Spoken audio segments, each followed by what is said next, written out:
Welcome to Life Stories, where every story is a journey of compassion, unexpected twists, and the power of kindness. Today, we bring you a heartwarming tale of a young boy named Jake, who, in a single act of empathy, changes the life of a homeless man named Robert. What begins as a simple gesture to help someone in need leads to an incredible reunion and a life-changing discovery. Stay with us as we explore the profound lessons of love, family, and the beauty of human connection. Don't forget to subscribe to the channel to start the story today. It was a late evening in early autumn when the cool air brushed against the streets, and the neon lights of Sam's diner flickered softly, casting a gentle glow that seemed to fight the growing darkness of the night. I had just finished my shift, my body aching from the long hours of clearing tables, refilling coffee cups, and carrying heavy trays of greasy diner food. I worked at Sam's Diner in the heart of the city, a small, humble place tucked between a rundown pharmacy and an empty storefront. Life had always been tough, but we managed. My mother, Sarah, worked tirelessly as a cleaning lady, and I worked here, trying to help keep things afloat. But even with the long hours, we were always one step away from slipping further into hardship. I was dragging a heavy garbage bag toward the dumpster when something caught my eye at the edge of the alley behind the diner. At first, I thought it was just another pile of discarded blankets or maybe a stray cat seeking warmth. But then, as I walked closer, I noticed movement, a slow, shivering figure huddled against the cold. It was an old man. His back was hunched as if the weight of the world was pressing down on him. His hands were thin and bony, trembling as they fumbled through a torn plastic bag filled with scraps. His beard was tangled, and his clothes were stained, frayed, and tattered. The sight of him struck me with an overwhelming sense of sadness. The fragility in his form was so apparent that I felt like a gust of wind could knock him over. Yet here he was, clinging to whatever scraps he could find. For a moment, I hesitated. I had seen homeless people around the city, lingering at bus stops, huddling under benches, or sleeping in doorways. My mother had always told me to keep my distance, that we couldn't afford to help others when we could barely keep our own electricity on. I'd grown used to this harsh reality, accepting it without question. But something about this man, something in the way he trembled as he picked up a crust of stale bread, stopped me. I found myself standing there, uncertain of what to do. I should have just kept walking. I should have minded my own business. But his vacant blue eyes, lost in some distant thought, unsettled me. He wasn't just another person out on the streets. He was someone who had been forgotten by the world. "Hey, sir," I called out, my voice unsure, tentative. The man didn't react at first. His eyes fixed on the bread in his hand. He seemed to be somewhere far away, lost in his own mind. After a long moment, he blinked and looked up at me, his expression distant, as if he was trying to figure out who I was. His gaze was unfocused, and there was a faint look of confusion in his eyes, like he didn't fully recognize where he was or who he was with. "Are you okay?" I asked again, stepping a little closer. He stared at me, his brows furrowing as though the question didn't make sense to him. After what felt like an eternity of silence, he nodded slowly but said nothing. His voice was barely a whisper when he finally spoke, and it cracked as if he hadn't used it in days. I don't know," he muttered, almost to himself. It wasn't just his words, it was the way he said them. There was a sense of resignation in his voice, as if he had long given up on figuring things out. It felt like he didn't belong anywhere, not even in his own mind. I glanced back toward the diner. The thought of bringing this man inside, feeding him, offering him anything, felt like a big risk. I wasn't supposed to take food without paying for it, but I also knew that Manny, the diner owner, didn't mind when leftovers went to good use. After all, they threw out what didn't get eaten anyway. "Hold on," I muttered to the old man, before turning quickly and disappearing inside. I moved quickly, my thoughts racing as I grabbed a leftover burger and fries from the kitchen. The food wasn't much, but it was hot, and it was better than what the man had. When I returned, I found him still sitting in the same spot, staring down at the trash he had been rummaging through. His hands were shaking, and his body was hunched even further into the cold. I crouched down beside him, holding out the food. "Here," I said gently. "You should eat." The old man blinked at the food for a long moment, as though he didn't understand what it was or whether it was real. Slowly, with trembling fingers, he reached out and took the styrofoam container from my hands. I could feel how cold his hands were as they brushed against mine. A chill that seemed to reach right into my bones. "Thank you," he murmured softly. His voice was so faint it barely made it past his lips. But it was filled with gratitude. For a moment, I just stood there, watching him take a careful bite of the burger, chewing slowly as though he hadn't eaten in days. Maybe longer. His fingers trembled with each movement. But there was something almost peaceful about the way he ate, like he had forgotten what it was like to be treated with kindness. I stood up, my mind racing, unsure of what to do next. Part of me wanted to walk away, to forget about him, but another part of me, somehow stronger, deeper, felt like I couldn't just leave him here, alone in the cold. "Do you have a name?" I asked, trying to break the silence that had settled between us. The old man hesitated, his brow furrowing as though the question confused him.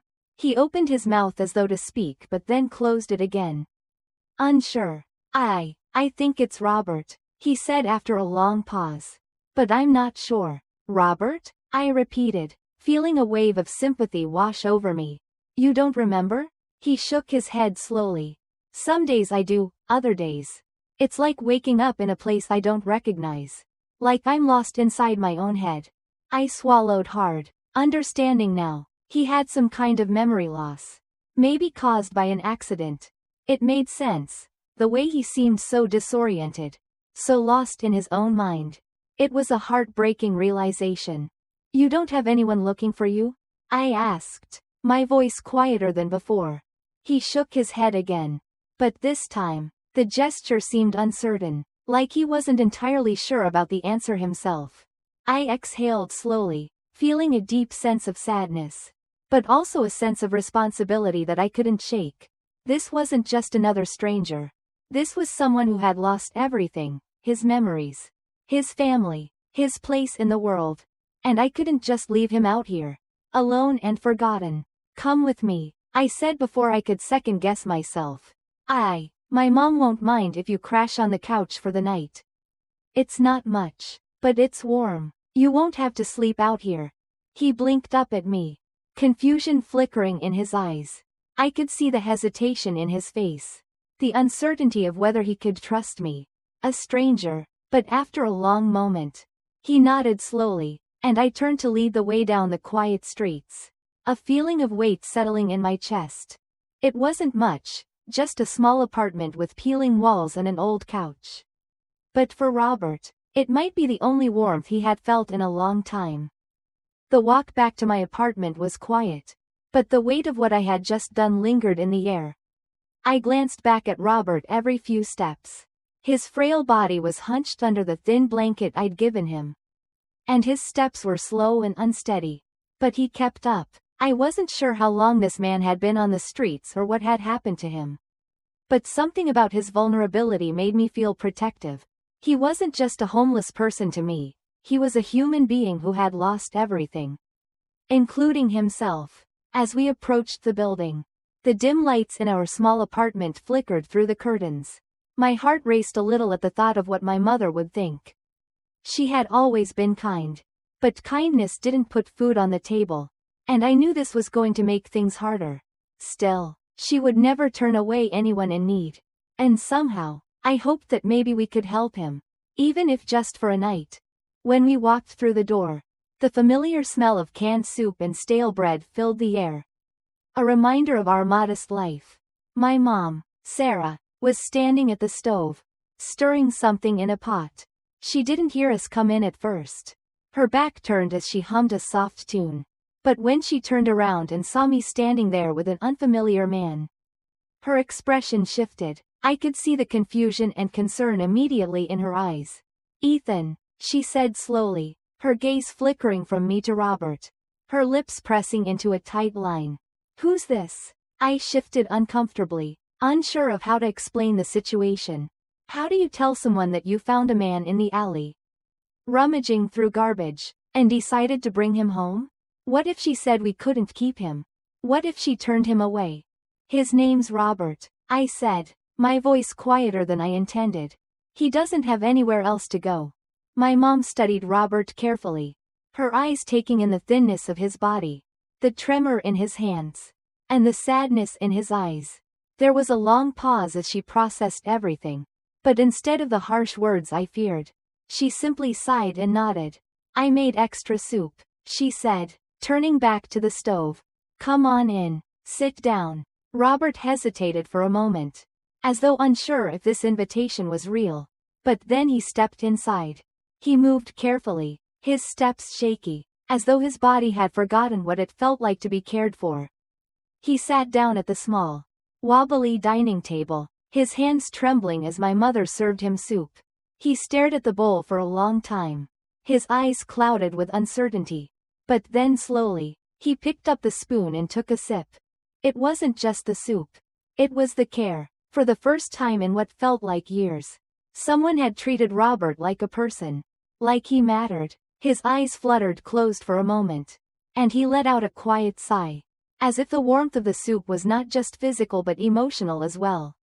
I could see it in his face. The relief, the gratitude. He wasn't just eating, he was savoring the simple act of being cared for.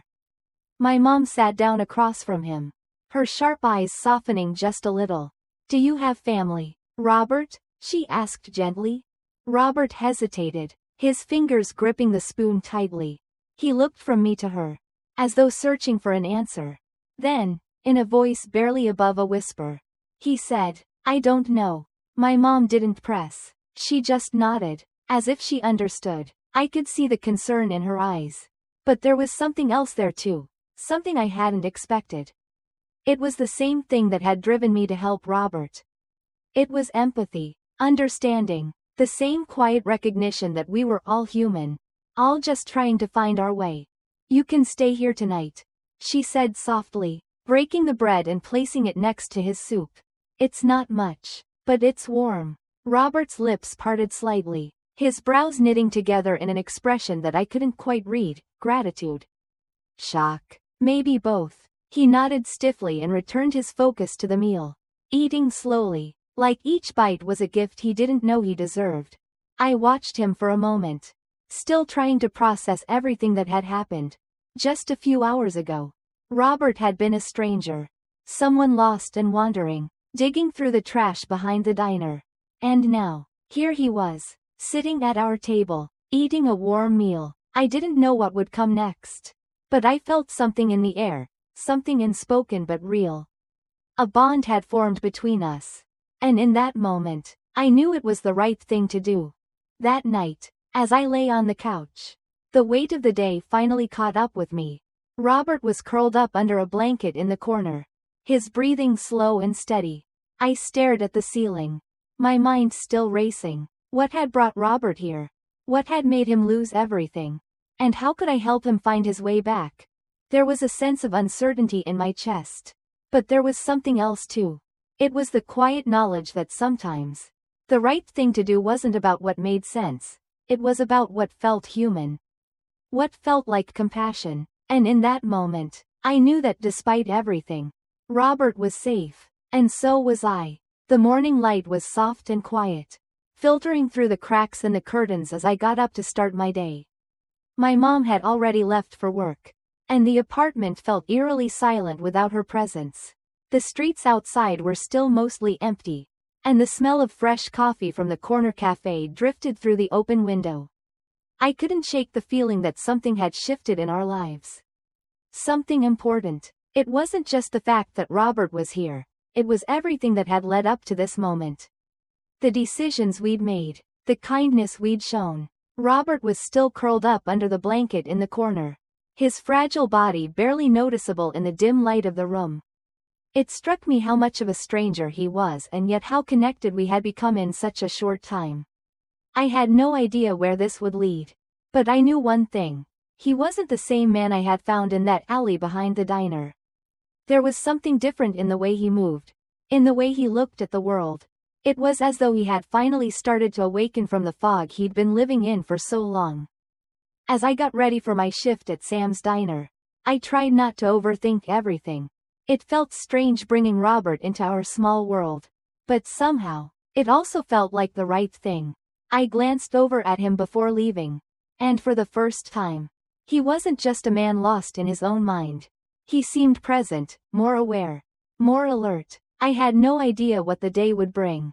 But I couldn't shake the feeling that Robert was beginning to remember. At the diner, the usual bustle of the morning crowd greeted me. The smell of sizzling bacon and fresh coffee filled the air as I slipped into my routine. Wiping down tables, taking orders, and refilling coffee cups. Everything felt normal on the surface. But my thoughts kept returning to Robert. He had stayed in the apartment while I worked.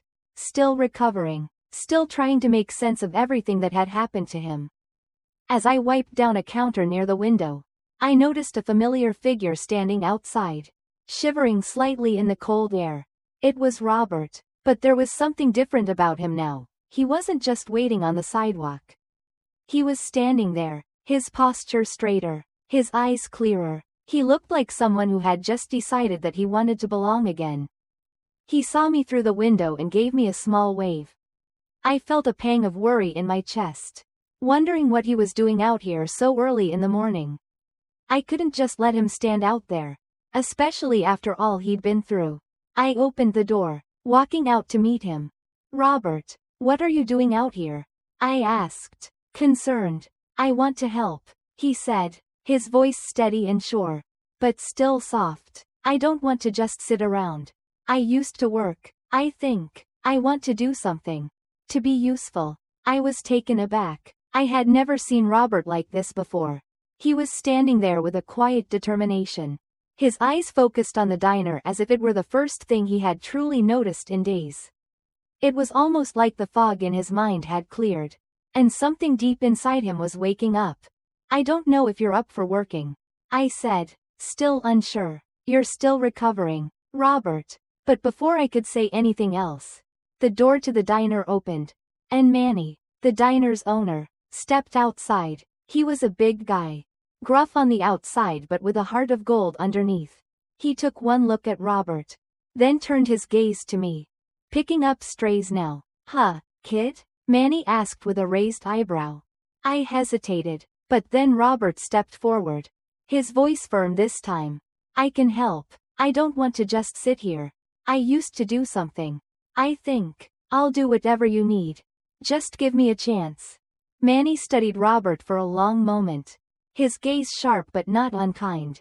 Then, to my surprise, he waved a hand and said, "All right, come on in. You can clean tables. Just don't break anything." I couldn't believe what I was hearing. Robert was going to work? And Manny was actually letting him? I expected Robert to be too weak, too unsteady, but something in his eyes told me he wasn't going to back down. He followed Manny inside the diner, his steps slow but purposeful. I was still in shock as I went back inside and grabbed an apron. Manny nodded in my direction as I tied it around my waist. Still processing everything, Robert, the man I had found on the streets, was now inside, working. The morning passed in a blur. Robert wiped down tables, took out trash, and did everything Manny asked him to, moving with the same slow but steady pace as if he were handling something precious. His hands still trembled, but he never once stopped working. He was focused, present, and there was a quiet strength in the way he went about his tasks. I watched him for a while, half expecting him to collapse from exhaustion or forget where he was. But somehow, he kept going, moving carefully through the tasks as if they were the only things that mattered. By the time my shift was winding down, I noticed something strange. The regulars in the diner, people who came in every morning without fail, started to take notice of Robert. They watched him as he worked, their eyes narrowing in recognition. One elderly man, dressed in a plaid jacket, stared at Robert as he walked past. "Hey," he called out, his voice slightly shaky. Aren't you Robert Thompson? Robert froze, his eyes flickering with something unfamiliar. He turned to look at the man, a small frown on his face. But just as quickly, the recognition slipped away. I don't know, he said softly, the confusion still lingering. I don't remember. The man seemed to hesitate for a moment. But he didn't press. I thought I knew you, he murmured, turning back to his coffee. I watched the exchange with a sinking feeling in my chest. It hit me then. Robert wasn't just some random man who had ended up on the streets. He had a history. He had a past. He had been someone before he had forgotten who he was. As my shift came to an end, I went outside to take out the trash. My foot hit something on the ground, and I glanced down. It was a crumpled flyer, half soaked from being caught in a puddle. I picked it up, and my heart stopped. It was a missing persons report. The face on the flyer was unmistakable, Robert. The name read, Robert Thompson. Missing for 3 months. The flyer listed a family contact, an address, and a phone number. My breath caught in my throat. This man, this person who had seemed so lost, had a family who had been looking for him. I ran back into the diner, the flyer clutched in my hand, my pulse racing. I found Robert still wiping down tables, his movements steady and sure. I walked up to him, my heart pounding. I found something, I said, my voice thick with emotion. I held out the flyer. Robert, I think you have a family. They've been looking for you. Robert took the flyer in his hands, his eyes scanning it quickly. For the first time since I had met him, I saw his face change. His expression shifted from confusion to clarity, as if something inside him was suddenly clicking into place. I know this place, he whispered, his voice trembling. That's my home. That's where I belong. As Robert clutched the flyer, his hands began to shake more noticeably. But this time, it was different. There was no confusion in his eyes, just a deep sense of recognition. That's my home, he whispered, his voice filled with a mixture of disbelief and hope. That's where I belong. It hit me like a wave. All along, I had seen Robert as a lost soul. But he wasn't just a wandering stranger. He had a family, a life, a history, and now, somehow, I had played a part in bringing him back to that. We didn't wait long. Robert, with a newfound strength in his movements, stood up and headed straight for the door.